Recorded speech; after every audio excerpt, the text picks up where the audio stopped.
Hi friends, welcome to my channel. మేమైతే ఇది summer కదండి, సో సమ్మర్ స్పెషల్ ఆవకాయ పచ్చడి చేస్తున్నామండి. సో ముందుగా ఒక పెద్ద బౌల్ పెట్టుకొని ఒక ఆయిల్ వేసుకోవాలి. ఒక ప్యాకెట్ మీద ఇంకో ప్యాకెట్ సగంలో మేము ఆయిల్ వేసుకున్నామండి. సో ఆయిల్ వేయిన తర్వాత అందులో కొంచెం జీలకర్ర, ఆవాలు, మెంతులు, నువ్వులు ఇవన్నీ తాలింపుగా వేసుకోవాలండి. మొత్తం మంచిగా మిక్స్ చేసుకోవాలి, కలుపుతూ ఉండాలి మంచిగా. అది నెక్స్ట్ మనము అల్లం ఇప్పుడే వేయొద్దండి, అందులో పక్కన ఉంచుకోవాలి. ఇది ఆయిల్ మొత్తం చల్లార్చుకున్న తర్వాత అందులో అల్లం వేసుకోవాలి. నెక్స్ట్ అయితే ఇప్పుడు పక్కన పెట్టుకోవాలి ఇది చల్లార్చడానికి. నెక్స్ట్ ఇంకో బౌల్, పెద్ద బౌల్ తీసుకొని, అది ఒక తవ్వ కదండి, తవ్వ నిండా మేమైతే కారం తీసుకున్నాము. నెక్స్ట్ సాల్ట్ తీసుకున్నామండి, కొంచెం నిండా కాకుండా తక్కువ తీసుకున్నాము. నెక్స్ట్ ఆవాల పొడి కూడా తీసుకున్నామండి. నెక్స్ట్ నువ్వుల పొడి అండి. నెక్స్ట్ జీలకర్ర పొడి, మెంతుల పొడి. మేమైతే కొలతల వైజ్గా చూపిస్తున్నామండి, మంచి కరెక్ట్గా వస్తుంది ఫ్రెండ్స్. మీరు కూడా ట్రై చేయండి ఫ్రెండ్స్, చాలా బాగుంటుంది. ఇవన్నీ వేసుకున్న తర్వాత మొత్తం మిక్స్ చేసుకోవాలి.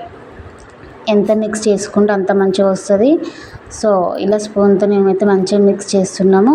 మిక్స్ చేసిన తర్వాత నెక్స్ట్ అందులో కొంచెం పసుపు కూడా వేసుకోవాలి.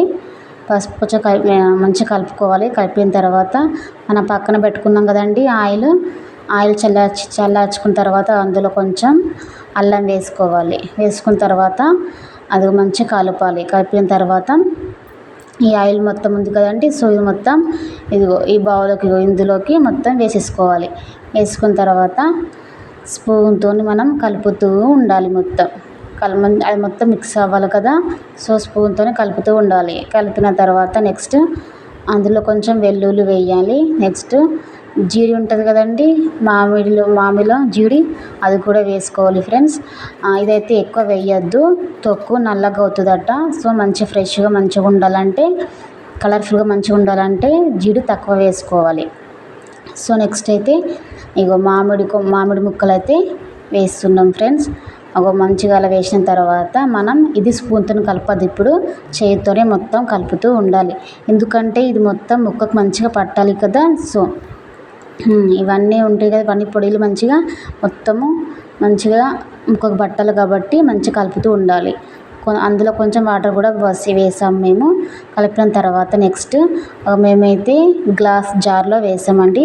ప్లాస్టిక్ వాడద్దండి, తొక్కు అనేది ఖరాబ్ అవుతుంది.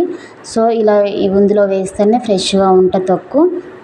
వేసిన తర్వాత ఇదిగో మేమైతే దీన్ని క్యాప్ పెట్టేసి ఇలా ప్యాక్ చేస్తామండి. క్లాత్తో ప్యాక్ చేస్తాము. ఇట్లా క్లాత్తో ప్యాక్ చేస్తేనే లోపలికి ఎయిర్ పోకుండా, గాలి పోకుండా తొక్క అనేది ఫ్రెష్గా ఉంటుంది friends. Next 2 or 3 days open చేసిన తర్వాత తొక్కు తీసాము. ఇలా ఉంది ఫ్రెండ్స్, చాలా బాగుంది అసలు టేస్ట్గా. ఆయిల్ మంచిగా పైకి తేలింది. సో టేస్ట్ చాలా బాగుంది. నచ్చితే మీరు కూడా ట్రై చేయండి. ఓకేనా ఫ్రెండ్స్, బాయ్ మరి.